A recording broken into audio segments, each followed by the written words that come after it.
आचमनीयं प्रतिगृह्यता। Page number 10 10મા પાના ઉપર જુઓ. આપને દરેકને પુસ્તિકા આપવામાં આવી છે. આપ સૌને વિનંતી છે કે પુસ્તિકામાં આપ સાથે જોતા જાઓ અને આ વ્યક્તિ એ ક્રમ પ્રમાણે આગળ ચાલે છે. હાજી. અને હવે 10મા ક્રમ પર મધુપર્ક. મધુપર્ક છે ને એ પૃથ્વીનું અમૃત છે. મધુ મધુરતાનું, ઘી પોષણનું અને દહીં એકતાનું પ્રતીક છે. કલાકારો દ્વારા શ્લોકનું ગાન. मधुपर्को मधुपर्को मधुपर्कः प्रतिगृह्यता।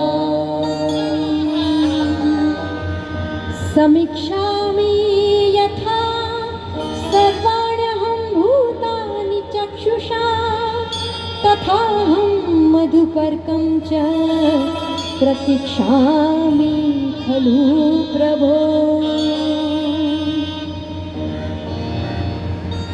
અહીંયા મધુરતા